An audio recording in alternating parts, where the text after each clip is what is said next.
toi qui penses que en cas de transfusion non isogroupe, il n'y a pas de problème si on transfuse un sang total O à un sujet A, B ou AB comme groupe sanguin, je vais te prouver par cette petite séance que vous avez tort quelque part. Écoute très bien ce protocole et à la fin, dis-moi si tu dois toujours continuer en cas de transfusion non isogroupe, n'est-ce pas? Ce protocole de transfusion-là, est-ce que tu vas continuer à faire ça? Parce que pour moi, et je vous ai toujours dit, ceux qui me suivent, en cas de transfusion non isogroupe, vous devez extraire le plasma, donner au patient le produit sanguin labile dont il a besoin, c'est-à-dire un concentré érythrocytaire. Parce que le test de compatibilité mineur va toujours agglutiner dans les cas de transfusion non isogroupe. Et on le démontre également quand on fait la recherche des anticorps irréguliers. Reste concentré sur cette partie parce que ça sera très délicat. Allons-y.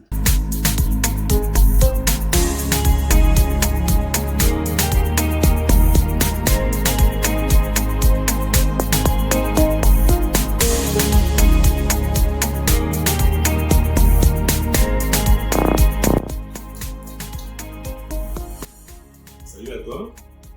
Aujourd'hui, nous allons faire une petite séance pratique en immunohématologie dans la mise en évidence des réactions antigènes-anticorps dans les tests de compatibilité je dirais même plus, pré-transfusionnels.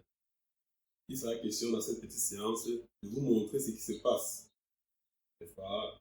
Quand on réalise une transfusion non isogroupe, qu'est-ce qui se passe une fois le contact entre les produits biologiques des différents sujets, qu'il s'agisse du donneur et du receveur? Voilà ici présenté l'initial de cette vidéo. À la fin, vous direz avec moi, ou alors vous allez répondre à une question. Est-ce que nous devons transfuser le sang total en cas de transfusion non isogroupe? Encore que, c'est quoi une transfusion non isogroupe? Simplement parlant, on parle de transfusion non isogroupe quand les groupes de sujets sont différents. Ok?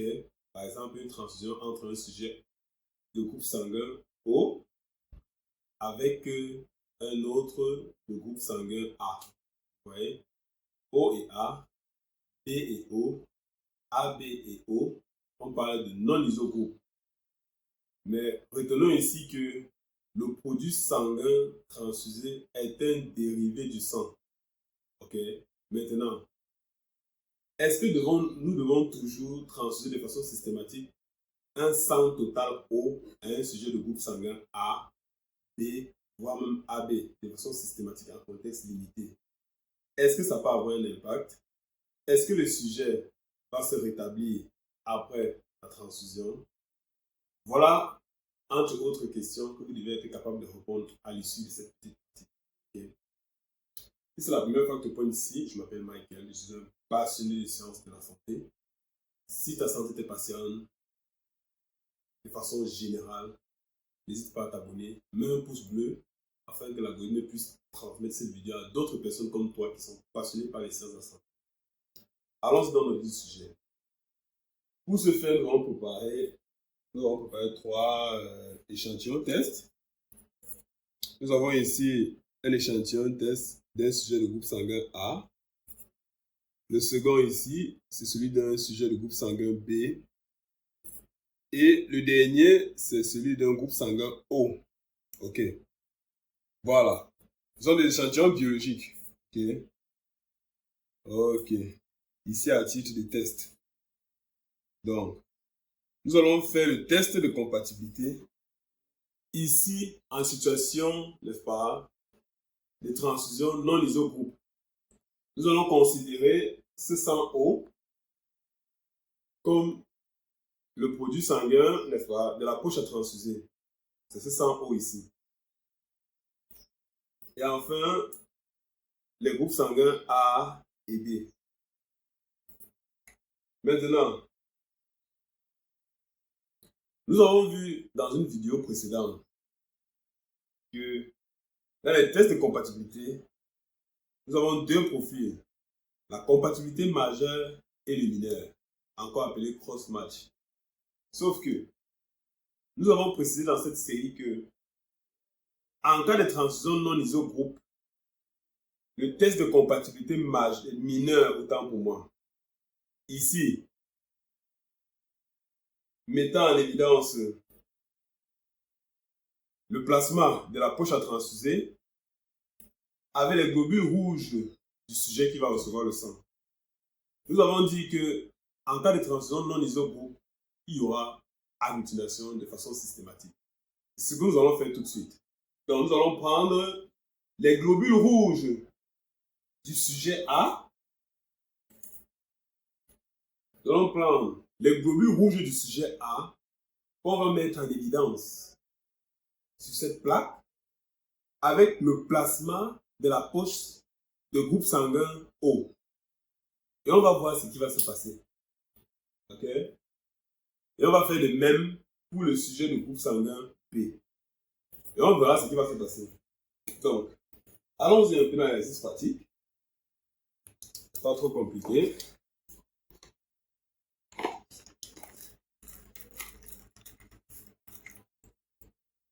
Nous prenons les globules rouges du sujet A. Juste les globules rouges.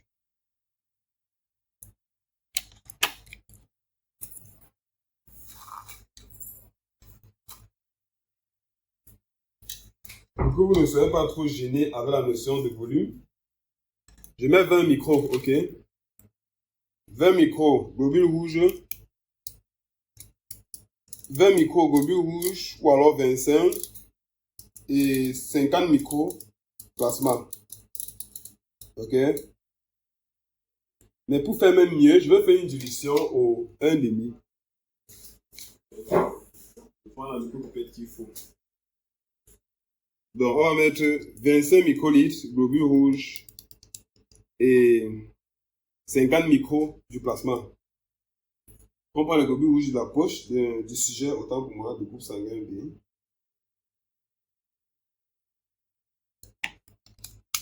Voilà.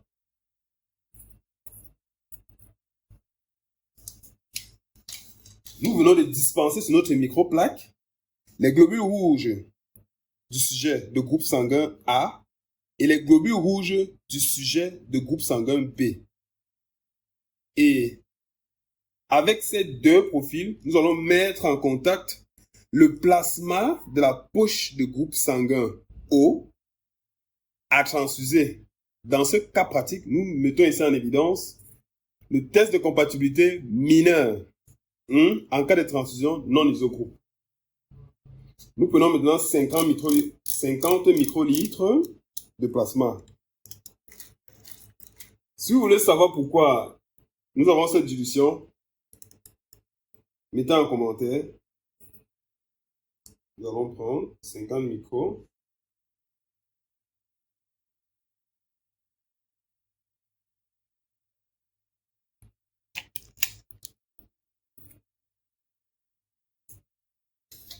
Maintenant que c'est fait, on va faire le petit mélange.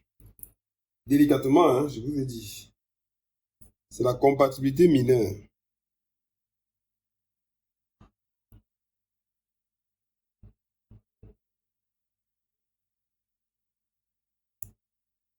Ok, maintenant on va mélanger.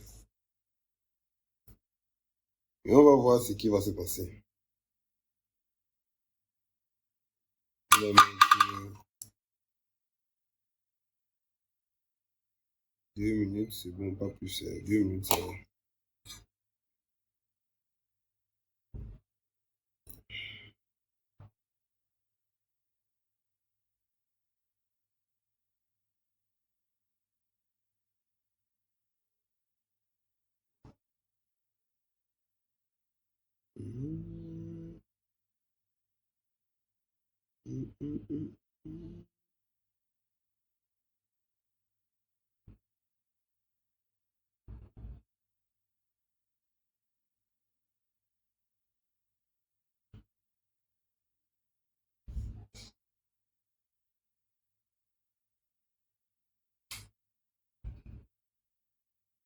Jusque-là, on a l'impression qu'il n'y a rien. Fais-moi un grand plan. Approche bien. Viens là. Jusque-là, c'est comme s'il n'y a rien. Ok, on continue à tourner. Donc, comme le fan est en train de tourner, on va continuer à tourner sa plaque. On a mis 2 minutes.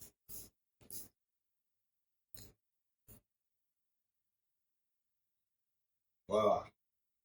Les agglutinations commencent à sortir. C'est vrai quand même qu'ici, j'ai mis 2 minutes secondes. Après les 2 minutes, on va commencer à regarder. Après les 2 minutes, on regarde. C'est mieux. Vous pouvez mettre 4 minutes. Vous pouvez constater ici que l'agglutination prend le temps. Donc, si vous regardez bien, quand on laisse la plaque, vous voyez les agglutinations là. Le culot du dépôt dans les puits n'a pas précipité, mais vous pouvez constater les agglutinations qui sont derrière. En fait, l'agglutination est progressive. Si on lance encore une 2e minute, vous voyez que plus ça va prendre du temps, plus ça va agglutiner.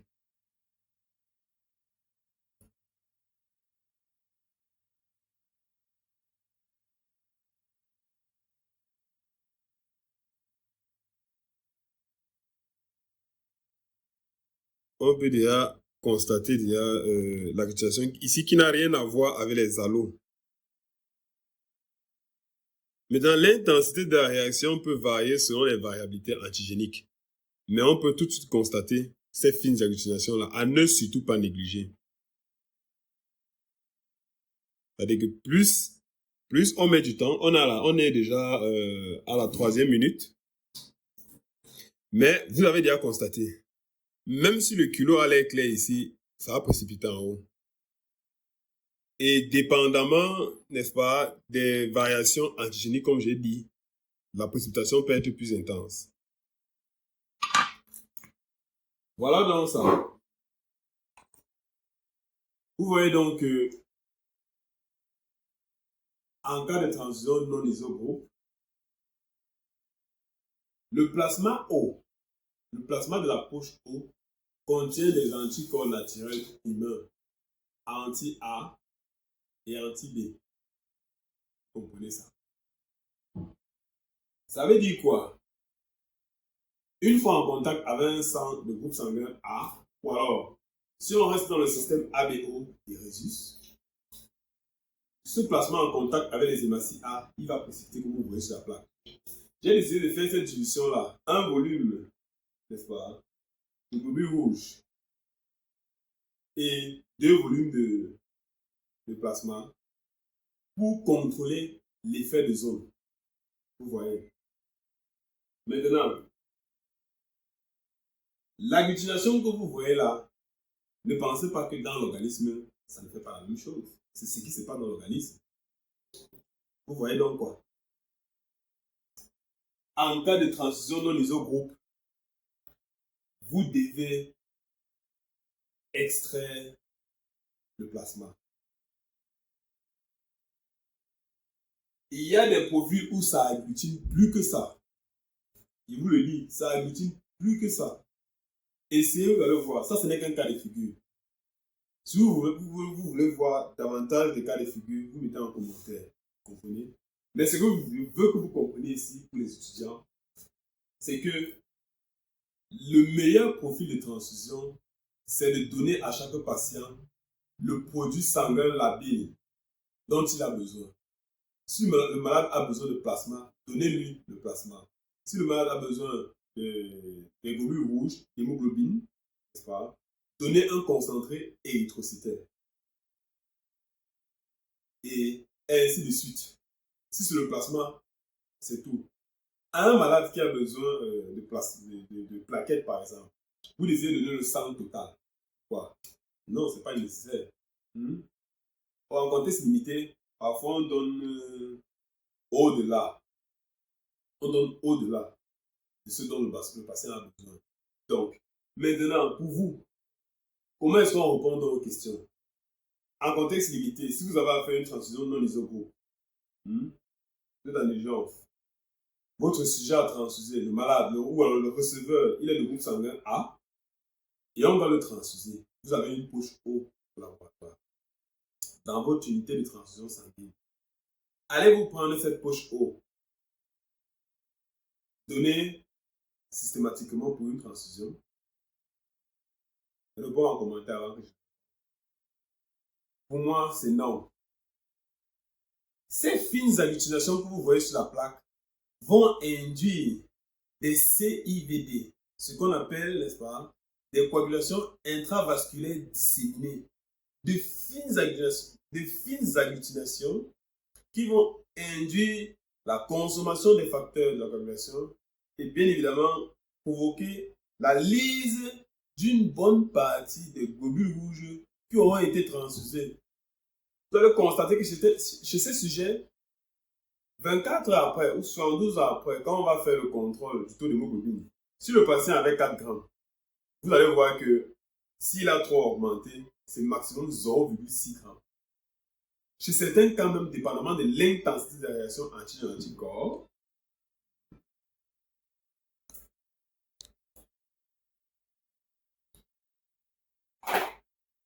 chez certains patients, dépendamment de l'intensité de la réaction antigène-anticorps, le taux de récupération du malade va être encore amoindri.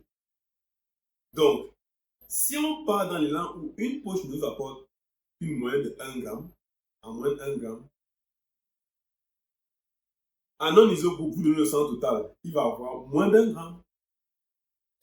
Ça, c'est chez les patients qui auront peu d'effets secondaires post-transfusionnels liés à la transfusion non-isogroupe en sang total, en lieu et place d'un concentré érythrocytaire qui lui aurait été dû en temps normal.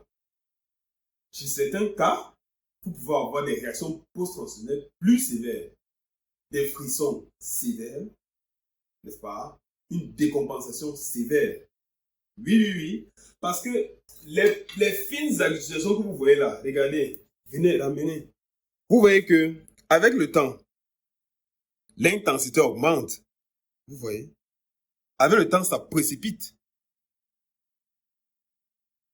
Ça n'a rien à voir avec les globules qui sont en train de sécher. Si on part regarder sur le microscope, vous allez constater qu'il y a des caillots, des micro-caillots. Ça n'a rien à voir avec l'aloe dont j'ai parlé dans une vidéo ici, qu'on ne doit pas... La sédimentation des hématies qui ont séché sur la plaque n'a rien à voir avec des agglutinations. Donc, vous comprenez donc que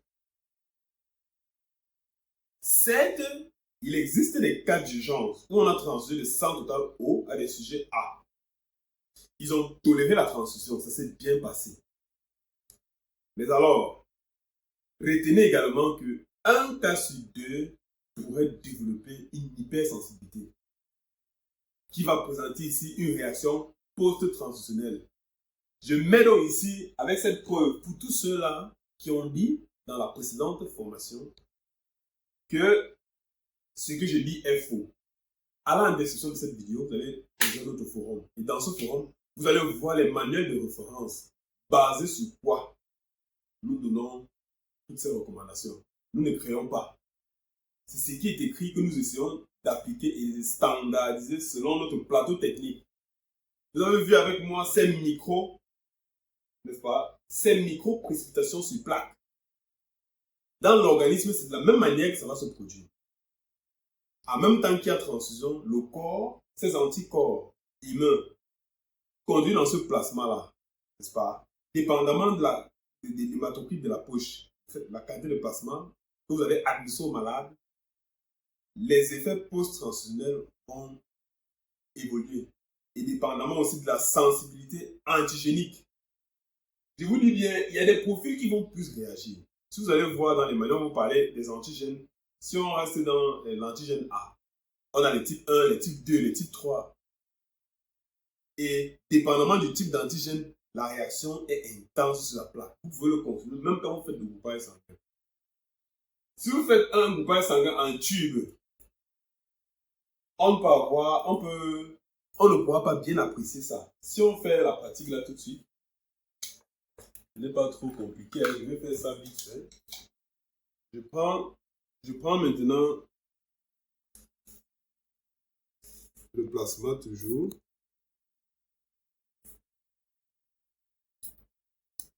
De la poche O. On va mettre les globules rouges du sujet A. Bon, disons, prenons le B.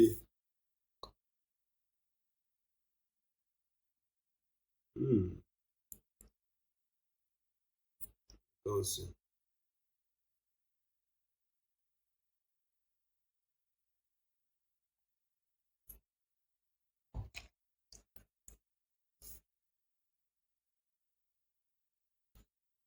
On continue. Donc,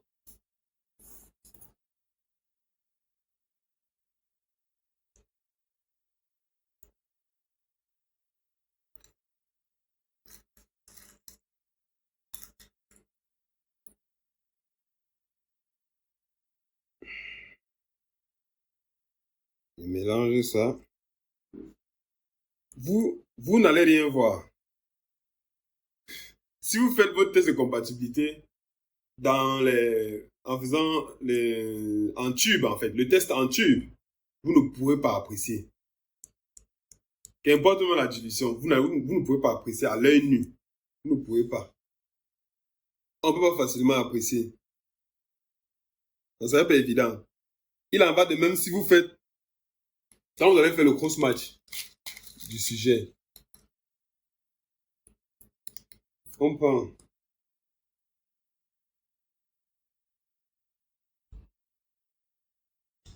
ça, c'est le sang total de la poche à transfuser.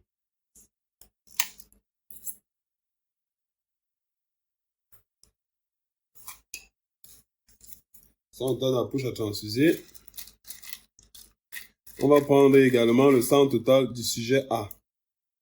Quand vous avez fait le cross-match au lit du malade, bon, on prend le sujet B.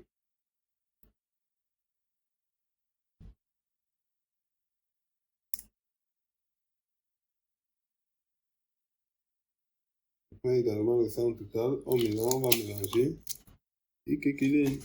C'est que la partie ne va pas sortir dans le tuto. Hein. Regarde, tu veux donner un peu le voilà.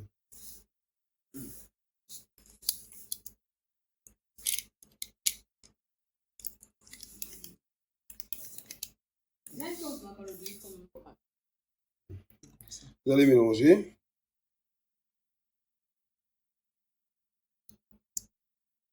Sang total de la poche, sang total du sujet B. Vous allez voir que la précipitation va tellement tarder avant d'arriver. Au lieu du malade, vous allez dire que non, tout va bien. Sang total. Vous allez voir que, ok.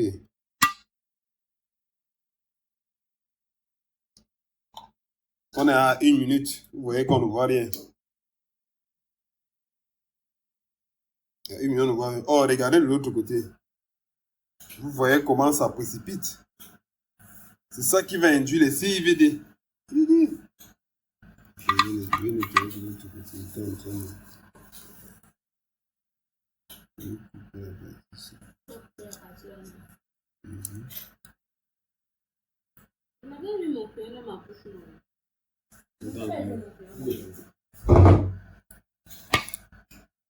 On a 2 minutes. On ne voit rien. Sang total, poche O.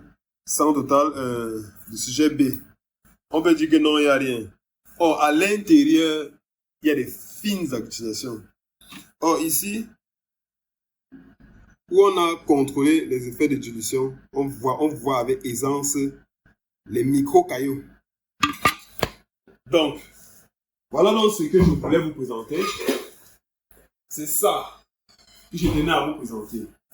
Donc, quand vous êtes au laboratoire et vous décidez de faire une transfusion non isogroupe dans cette capsule, vous voyez donc que Dans les transitions non isogroupe, ici nous récapitulons. Transition d'un sujet A avec un sang O ou B avec un sang O ou un sujet AB avec un sang O. C'est la même chose. Si vous donnez le sang total, le plasma de la poche O, le groupe sanguin O, contient des anticorps naturels anti-A et anti-B dans le système ABO, capables d'agglutiner, dépendamment du type d'antigène, les hématies de groupe sanguin A et les hématies de groupe sanguin B. Et si vous faites le test en groupage sanguin en tube, vous n'aurez pas la capacité de bien évaluer les fines agglutinations. Vous n'aurez pas cette capacité-là. Si vous faites le groupage sanguin en tube, nous avons fait. En tube, vous ne pouvez pas bien voir. Vous ne pouvez pas apprécier. Si vous regardez en tube, vous ne pouvez pas apprécier. Ça va rester homogène. Ça veut dire que non, il n'y a rien, c'est compatible. Alors qu'en vérité, à l'intérieur, il est en train de se produire des fines agglutinations qu'on va appeler des CIVD, des coagulations intravasculaires disséminées. Ces microcaillots vont limiter la levée de l'anémie. C'est ça que vous devez comprendre. D'où l'importance d'extraire le plasma, comme on a fait dans la capsule. Vous comprenez ça? Voilà donc ici présenter la petite capsule. Nous espérons que vous avez pu répondre par vous-même à la question de savoir qu'est-ce qu'il faut faire en cas de transfusion non isogroupe dans mon laboratoire. Je dois extraire le plasma ou je ne dois pas extraire ce plasma. Si je dois le faire, c'est pour quelle raison? Ok? Si je ne le fais pas, à quoi est-ce qu'on expose le patient pendant ou après le processus transfusionnel? On en dit dans quoi? Dans l'hémovigilance. Et nous avons dit que les complications liées à ce type de transfusion non isogroupe, on risque la mort. Et la mort peut être induite par rapport ou alors en relation avec la sensibilité des anticorps immuns de la poche. Donc, s'il arrive que le sujet que vous transfusez a une forte sensibilité avec les anticorps, les 10 ans, l'avait fait la beauté. Ouais, mais les plus on s'en fout. Bref. Si le sujet que vous transfusez, comprenez bien, c'est ici que ça devient intéressant. Et je ne cesse de parler de la sensibilité antigénique. Si le sujet que vous transfusez a une forte sensibilité antigène-anticorps avec la poche de groupe sanguin O que vous allez donner en sang total à ce sujet, ces anticorps immuns dans son plasma, le plasma de la poche, vont, comme on a écrit ici, vont aller agglutiner les hématies du receveur. Et les fines agglutinations qui étaient censées se former et disparaître vont être plus intenses. Et plus c'est intense, plus l'hypersensibilité est forte. Le malade va réagir. Si tu calme-toi un peu. Le malade va réagir fortement. Vous comprenez ça? Et si on ne fait rien, si un protocole d'hémodilution n'est pas appliqué à l'instant T, le malade peut partir. Vous comprenez? Donc, si tu es dans ton laboratoire, dans ton hôpital, vous continuez à réaliser ça en contexte limité. Vous dites que ça marche, que tout ce que je dis, c'est du n'importe quoi. Un jour, vous allez le faire et le malade va mourir. Le malade ne va pas mourir parce que vous n'avez pas bien fait votre travail, mais parce que vous l'avez tué. Et consciemment. Donc, si tu as appris quelque chose à l'issue de cette vidéo, arrête cette pratique. Donne cette vidéo à ton mentor, celui qui t'a appris cette méthode-là, qu'il l'apprenne. Si vous pensez que ce que je dis est faux, allez en description, rejoignez le forum, téléchargez le manuel, apprenez par vous-même et venez témoigner en commentaire. Mettez toujours en commentaire toute autre thématique que vous aimez qu'on n'a pas davantage. Toujours dans cette formation, s'agissant des techniques usuelles en hématologie, ou alors voire même l'immunohématologie. On va s'arrêter là. Merci d'avoir regardé et à très bientôt pour une prochaine perspective.